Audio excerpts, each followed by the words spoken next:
Game. Okay. So, kamusta po mga Streetwise? Ako po si Takeru Miyamoto at welcome po sa aking munting channel. So, mga kababayan, actually, nakakahiya na po talaga itong ginagawa ng mga senador po natin, especially po ng Duterte Black. Kasi nga po, ito yung bagong pauso nila ngayon, no? Tingnan nyo to. Okay. Duterte Black pushes Senate resolution for his return to PH. Di ba? Papapasok pa lang po ng 28th Congress, gumawa na naman po ng isang katangahan itong si Robin Padilla. So gumawa siya ng isang resolution para po pabalikin po si Digong sa Pilipinas. Actually, mga kababayan, ito yung sinasabi ko sa inyo. Di ba? Kahit na po mag-tumbling po si Robin Padilla, kahit po pakita niya pa yung kikiam niya sa buong mundo. Di ba? Iwagayway pa ni Robin Padilla yung kikiam niya sa buong mundo. Hindi po mapapauwi ng isang Senate resolution o kahit Senate bill o kahit anumang bill yan sa Senado, si Digong. Di ba? Nag-aksaya lang kayo ng pera dito eh. Di ba? Aksaya lang kayo talaga ng oras sa Senado eh. Ano yun? Anong magagawa ng Senado kung ang jurisdiction na po kay Digong naka-ICC na po? Abnoy talaga to. So, tinan nyo to ha. Oh. Basahin natin to. Sabi dito. Oh. Senator Robin Hood Padilla said Senators Bongo and tatlo silang tanga. O di ba? Senator Robin Hood Padilla said Senators Bongo and Ronald Bato de la Rosa have signed his resolution seeking the immediate return of former President Rodrigo Duterte to the Philippines from detention by the International Criminal Court at The Hague, Netherlands. O di ba? So, the three lawmakers are members of the Duterte Partido Demokratiko, PDP Laban. Padilla thanked the two for signing said that he remains open to other senators who want to sign the resolution in the coming days. O, di ba? This is more than just a resolution, Padilla said. It is a call for unity, for respect of our sovereignty, and for justice for a former... Puta talagang tanga talaga nito, no? Justice para kay Digong.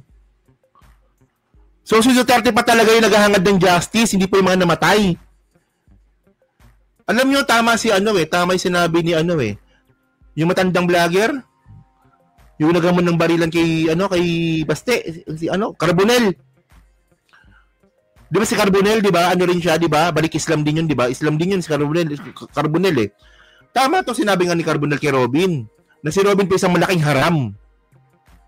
Haram ka talaga, Robin. Sa totoo lang, nakakahiya ka. O si Carbonell. O alam niyo yung ibig sabihin ng haram? Bawal po sa Muslim. Gawain na pinagbabawal po ng aral ng Islam. Oh. Hindi sa akin nang galing yan, ha? Kay Carbonell nang galing yun. Oh.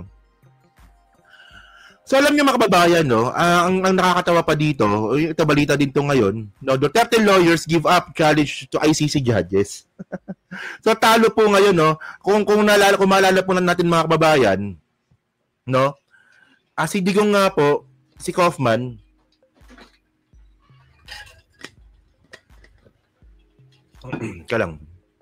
si Kaufman mga kababayan, humingi po ng ng request, ng resolution po sa ICC na dapat nga daw po tanggalin yung dalawang judges nga po na umahawak ng kaso ni Digong. So, yun po, nabasura po yan. So, ano bang ibig kong sabihin dito? Lahat na lang po ng request po ni Kaufman sa ICC, hindi po pinayagan.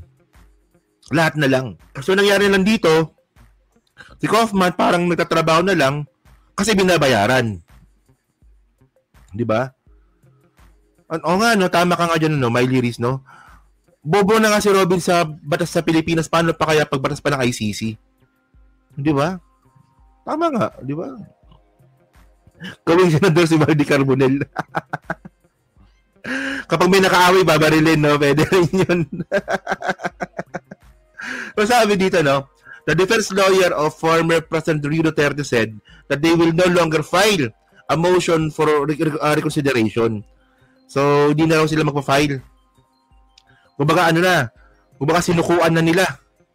No, yung tawag dito, sinukuan na po nila yung resolution nila para papalitan na nga po yung mga judges nga po na sinasabi nilang bias. Oh. So, in an interview with blogger Alvin Torisim, posted July 3, no? Nicholas Kaufman said that they will no longer challenge the decision of the ICC which dismissed the former leader's claim that judges Rainy Ganzu, yan, kung sino-sino man yan. And by the way, mga babayan, no, itong si Sara, alam naman po natin na kasama din po siya sa mga posibleng arestuin po sa ICC. Medyo, di ba sabi nga po, layer yan eh. Di ba una nga daw si Digong kasi siya yung pinaka-mastermind. Pangalawa na nga po dito sila Bongo, sila Bato. So pangatlong layer nga dito si Sara na. So sa tingin ko, no, yung kay Sara medyo matagal pa yan. Pero yung abangan natin dito, yung kay Bongo at saka kay Bato. Dapat yan si Robin isama na rin eh. Kasi mga lumalabas dito si Robin para kasabwat na rin eh. Tingnan niyo ha. Gumawa ng resolution si Robin. Sino yung mga pumirma? Si Bato at si Bongo na posibleng susunod na po na arestuin ng ICC. So self-serving mga kababayan. Diba, sobrang self-serving nun. So by the way, di ba? So ganun lang po yan. Kaya si Kawal Di Carbonell, isa the best friend ni Kapero si Lapid. Talaga? Magtropa pala sila, no?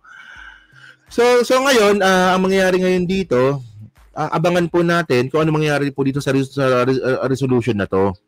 Kung ito po ba ay may papasa at kung sino pa yung mga senador na pipirma. Tanga-tanga na lang po ang pipirma dito. Tandaan po natin na yung wala na pong kapangyarihan ang Senado para po makuha si Duterte. Kahit po na si Sara Duterte po maging presidente ng Pilipinas, hindi pa rin po nila makukuha si Digong kasi nga po, si Duterte nga po ay nasa jurisdiction na nga ito ng ICC. Di ba? Sobrang basic naman nun. Mga kababayan. Di ba?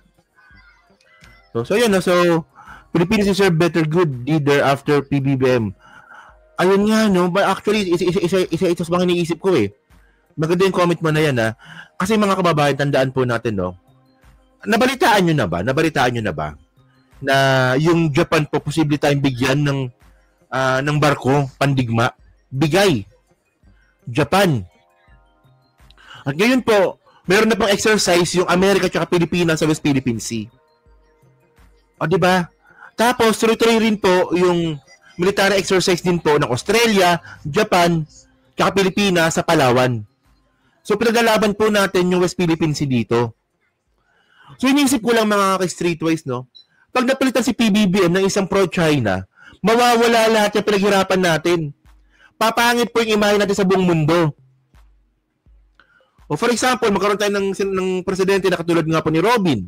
Di ba gusto nga po ni Panero si Robin maging presidente? O si Sara, si Bongo. O yung mga ginawa po ni PBBM po na yan, no?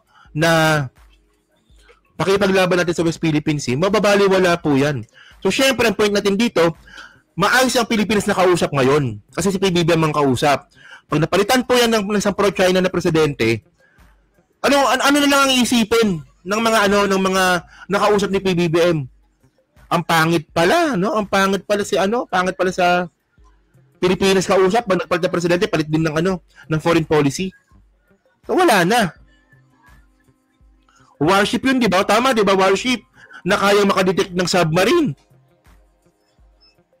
So, ewan ko, no? So, tapos may ganyan pa tayong balita na makukuha. May mga senador na gustong pabalikan si Digong sa Pilipinas. And by the way, ito nga pala, no? Mas lalo pang papapasama si Digong dito. Actually, ganyan po kabobo si Robin. Ganyan po talaga kabobo si Robin, mga babayan. Paano ko nasabi? Tandaan natin mga ka-streetwise, no?